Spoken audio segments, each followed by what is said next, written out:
as kings and queens. That's right. Hello and welcome to TTALK101. I'm your host, Kennidi Monroe, and on this week's episode, we talk about toxic masculinity and how it affects the trans community, especially trans women and trans women of color. 3 trans women this past week were brutally attacked and humiliated live stream on Instagram. I discussed my own issues with toxic masculinity and how it affects me in the 20 years since I've transitioned. We also talk about my trans anthem, Kings and Queens, and why I wrote it, especially in this time of need. So stay right here on this week's episode of TTALK 101.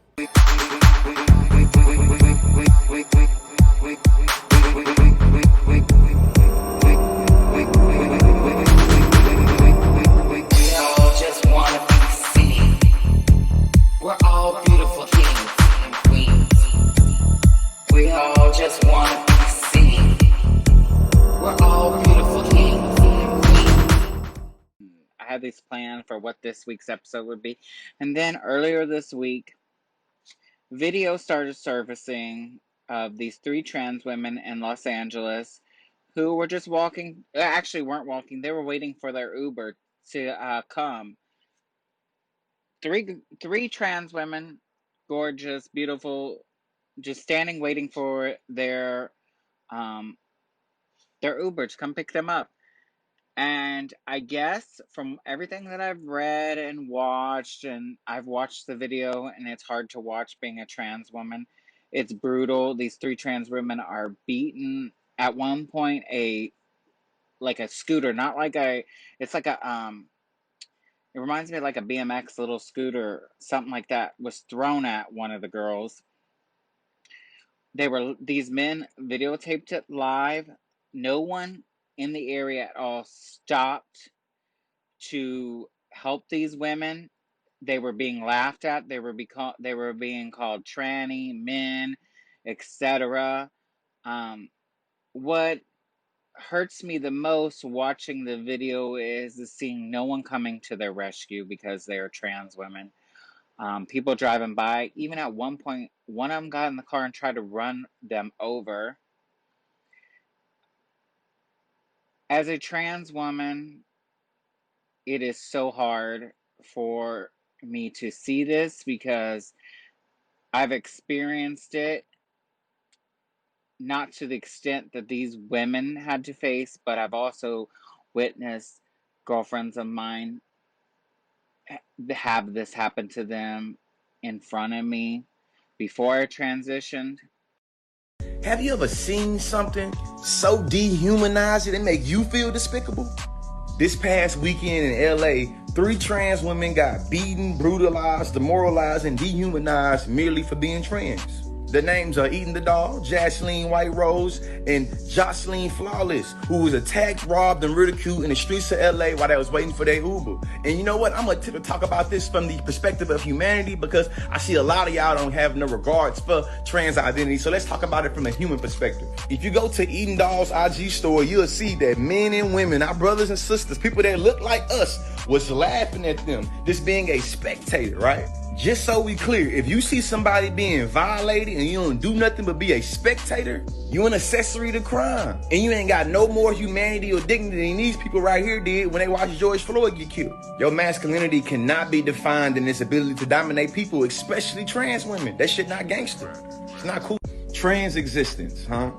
Y'all want to debate about trans disclosure and y'all can't even understand and respect mere trans existence. What am I talking about here, huh?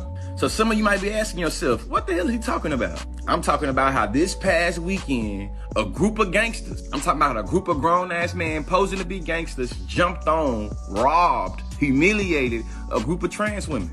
Their only crime was being trans and waiting on their Uber. This incident literally proves y'all be bullshitting in line talking about some, well, if trans people say they trans, then everything is good. They literally getting their ass beat, getting robbed, getting humiliated and laughed at for being trans, which means even if you know they're trans, you still gonna justify waging violence against them. When bodies are being brutalized, stop putting out y'all phones and do something, you know what I'm saying? So let's say you don't care about the trans community, huh? From a perspective of humanity, we all can agree that these trans sisters deserve better. This guy has a really great point. It's about our men have this issue. They want to fetishize trans women, and we've been fetishized for so long. But when they're around their friends, they have to prove themselves that they're masculine, because supposedly being with a trans woman would make you gay. It would make you feminine or whatever. Toxic masculinity is a real thing, and it's prevalent, and it is toxic with men, men of color for the most part. Uh, a lot of them want to be on the down low with trans women, but when the reality comes in and there's a group of them and one of them is attracted to one of the girls, finds out that she's not technically a girl in their eyes, um, that's what happened with these girls. One of the guys was attracted to the girl, but then when someone outed her, he had to prove himself to his guy friends, and that's how everything ensued. I transitioned in 2000. I've watched the cops beat up a girlfriend of mine who was a escort walking the streets. I watched men ridicule trans women. I've seen things when I lived in Chicago that were just eye-opening and crazy.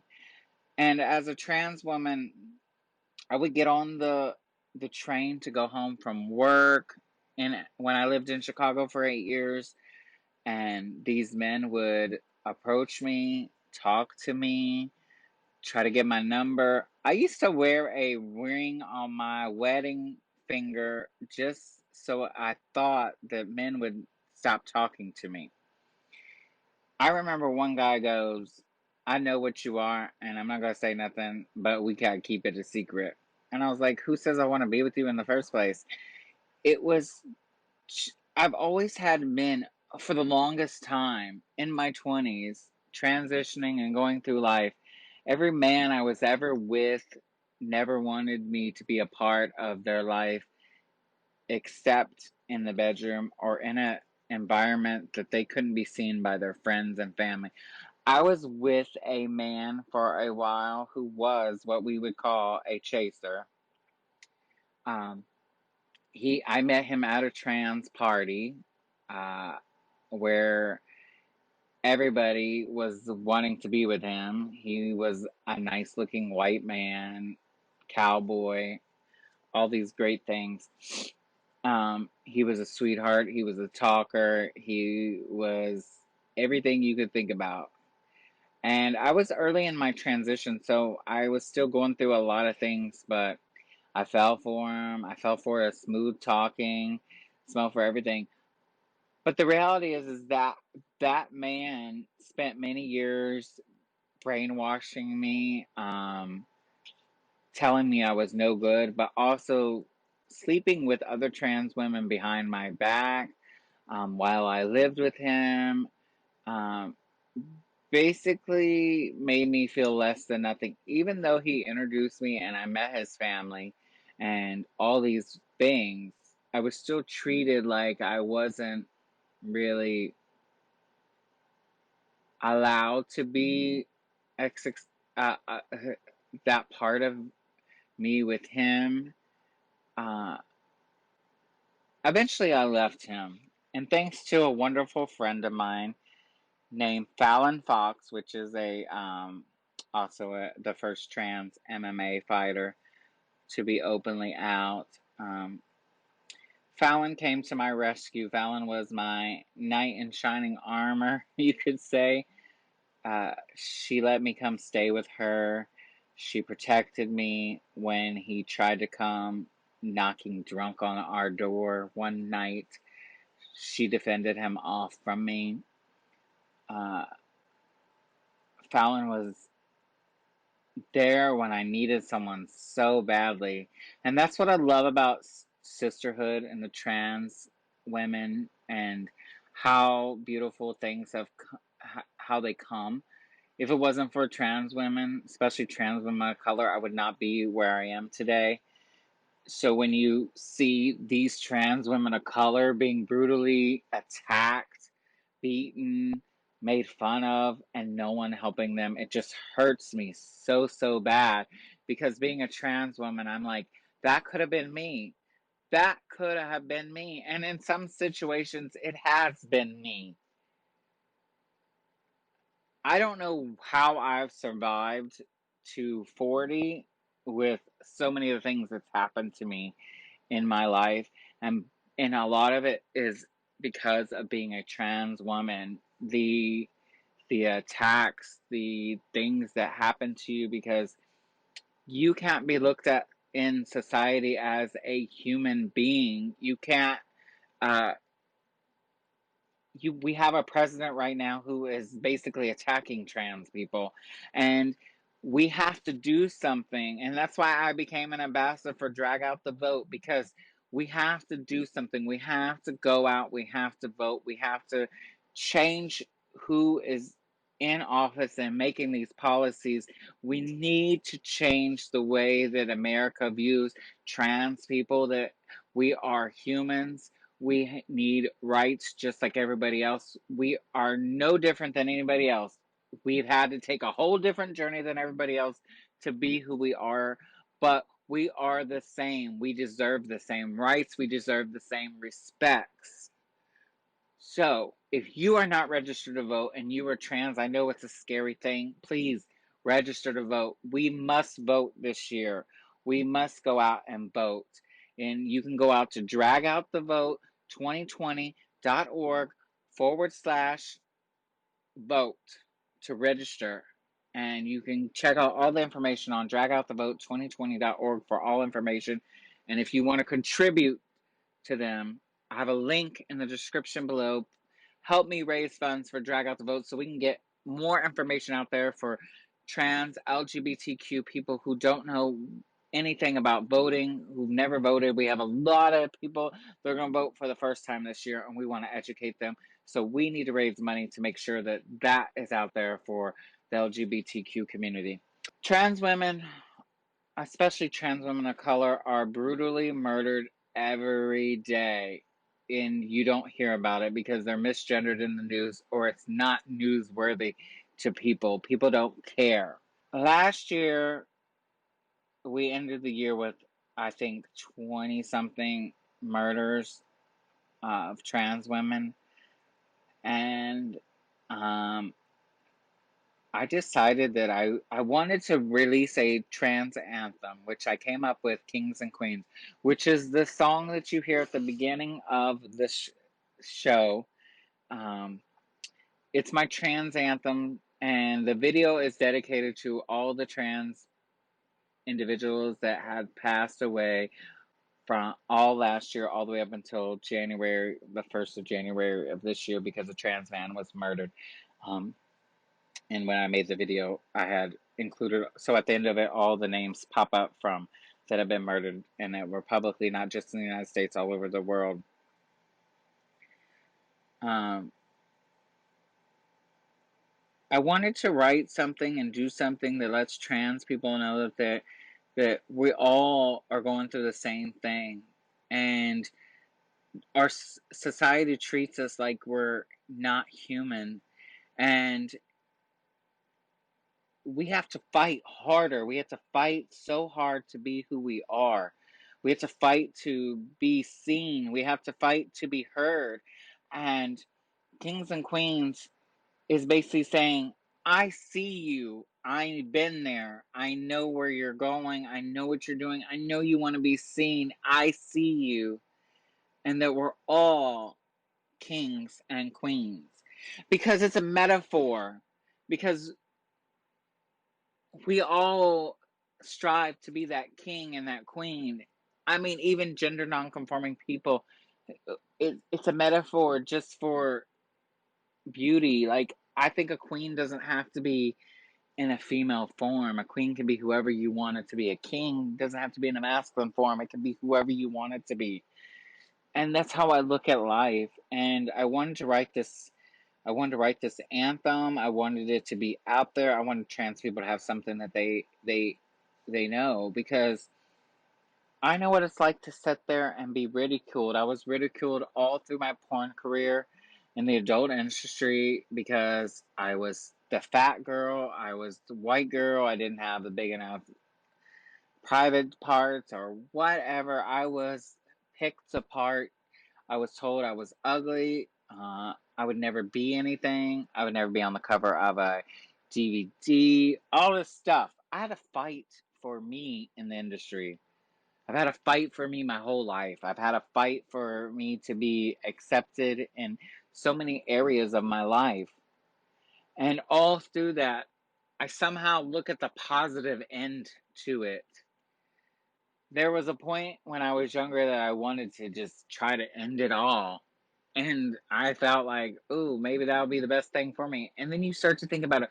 What is ending my life going to do for me or for my family or for the people that I love? It's not going to do anything. It's just going to make everything worse than what it already is. Why let them win? And I had to fight. I had to just decide that I was going to do it and I was going to lose it. Who knew if I was going to make it to 30? Who knew I was going to make it to 40? And I made it to 40 this year. Being a trans woman and being a trans person and have to go through life the way I had to go through life, people have it harder than me.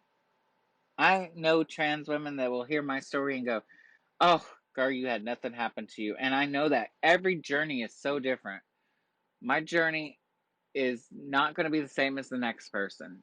But I tell my story because I want trans people, I want people to know that you are not alone in this journey. No matter where you are in your transition, you are not alone. When I was homeless, I had to escort. Sometimes I escorted for very little money. I degraded myself just so I could make money to pay for food, for a place to stay at one point. Um, at one point, a man put a gun to my head because I wouldn't do what he wanted me to do. And I had to just sit there and go, am I going to die today? I've had men hit on me and degrade me and think that they can touch me because I'm a trans woman or because I was in the adult industry, and or just because I was a trans woman that's been on a magazine or any of the stuff. I've always had men just assume that they can touch me. And what's crazy is when I was in my 20s and I would date these guys. I remember this guy named Brad. I loved Brad. I loved being with Brad. Brad was amazing. He was a sweetheart. We'd sit and watch movies. He'd come to my apartment. We'd sit and watch movies. We would talk. We'd make out. Great kisser. Um, just total sweetheart. Just like everything I could want in a guy was in Brad. Um, but Brad and sex was great too. But with Brad, he never wanted me to be seen with him around anybody that could see us, that his life could change. He didn't want no one to know. And Brad hurt my feelings so much because I wanted to be with Brad so badly, and Brad didn't want to be with me that way. And sometimes I think about Brad and go, where is Brad? Is Brad that guy that's just lonely or not living his truth because he's worried about what his friends would say? Like, he would tell me, he'd come over and hang out with me, and then he would go to the sports bar, pub, to hang out with his guys and watch baseball or whatever. And I would always want to go, and I just couldn't go. Then there was this other guy that was basically really built. He was handsome. He worked out a lot, had like muscles and abs, and you would think, why? I would always think, why does he want to be with me? And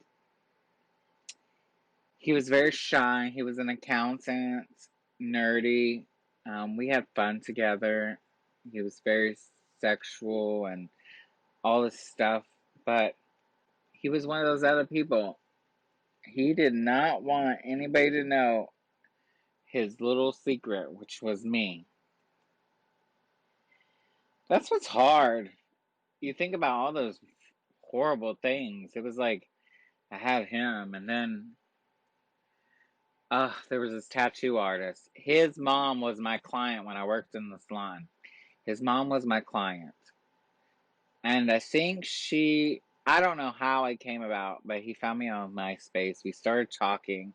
We started hanging out. We were really cool. Um, and then he never wanted to be with me. I mean, he would actually come sleep with me while he was with his girlfriend. And then when I would come back to Chicago to visit, he would look me up and see that I was in town. And he was married, and he would still come try to see me. It was just, for so long, I kept dealing with those guys. And then something amazing happened. I met this guy who didn't care that I was trans. And what's fucking crazy is before he was with me, he was with another trans woman who was a famous trans adult star. Her name's Morgan Bailey. But I knew her before porn. She was a makeup artist, and we met through a mutual friend. But I was at a trans convention, and Sean, he was there as like entertainment. He was the magician that came around, and he was doing magic. And he came over to I'd watch him, and he was cute, and he was really my type of guy. He reminded me of Brad in that sense. He came over, showed me magic. I flirted with him.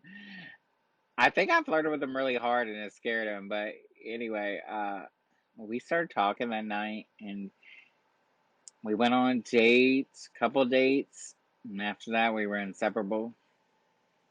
Sean did not care about anybody. Sean came into my life when I needed someone to really validate me and see me. He really saw me. He respected everything that I did. He was my cheerleader.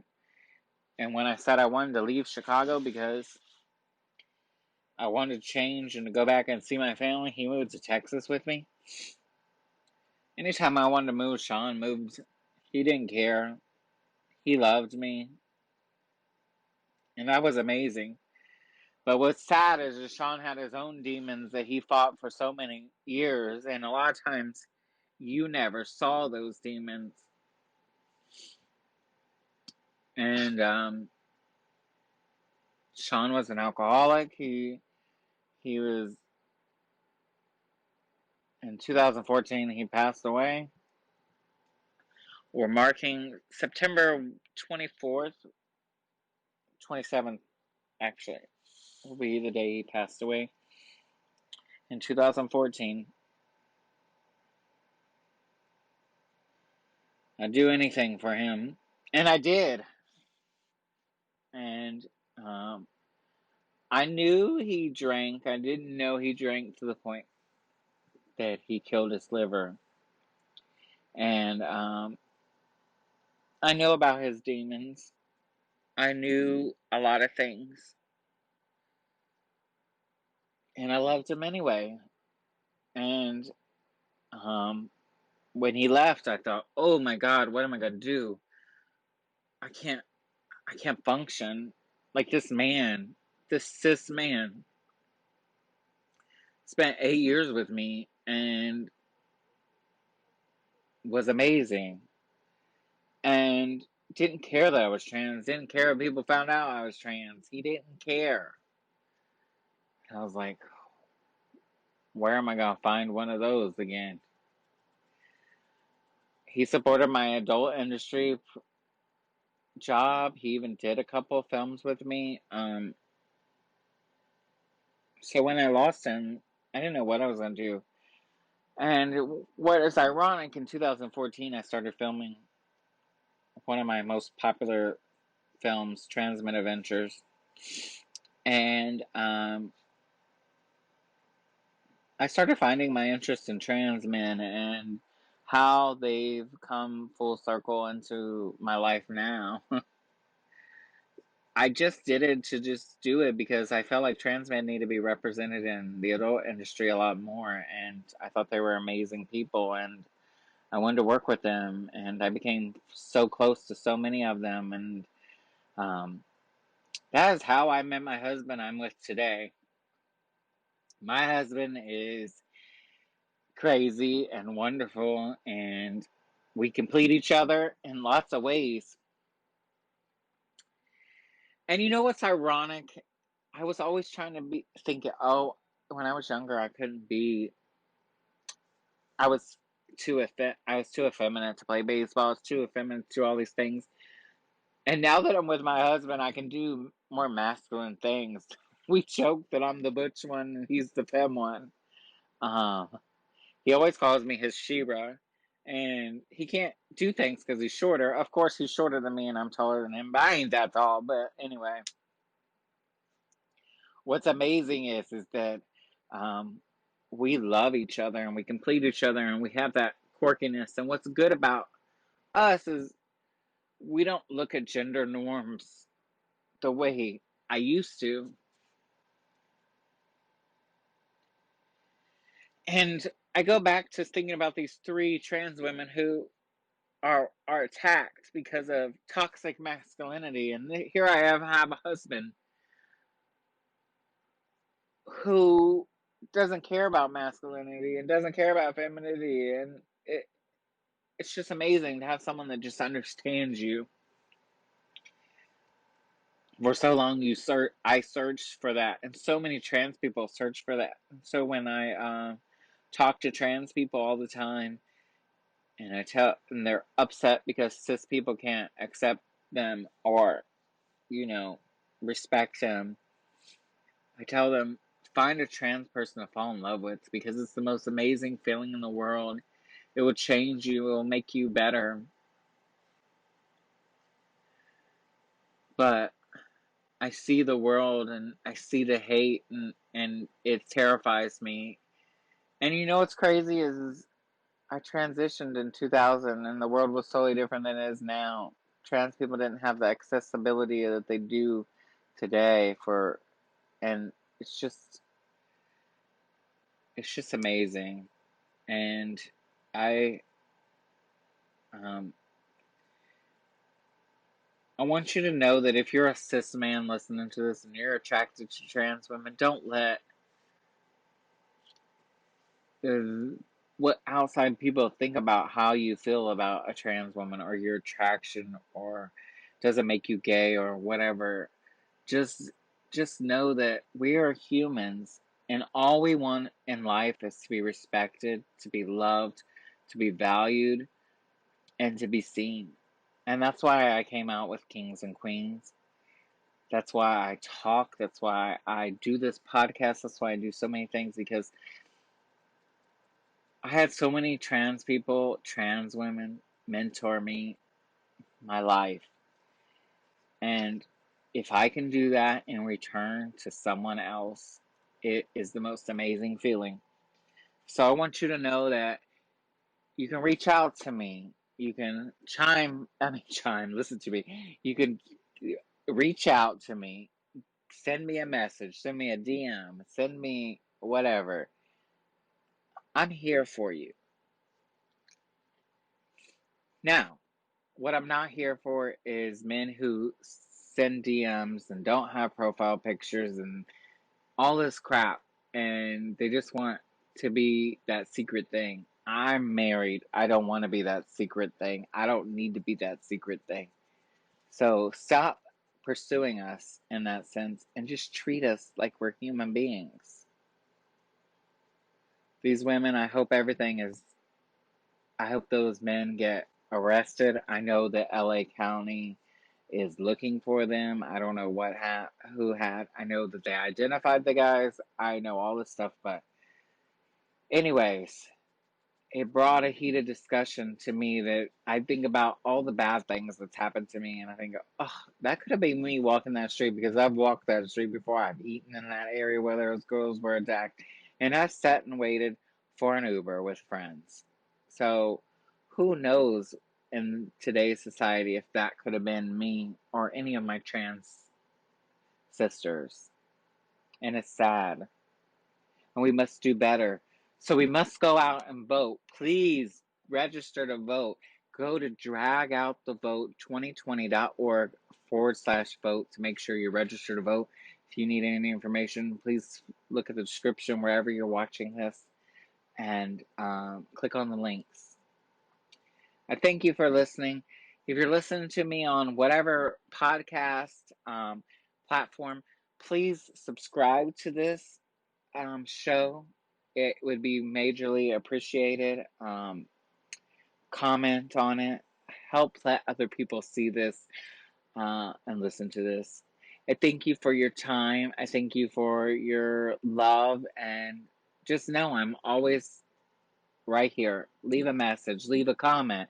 Contact me on my social media. You can find all that information at KennidiMonroe.com. But anyway, also you can message me on my website.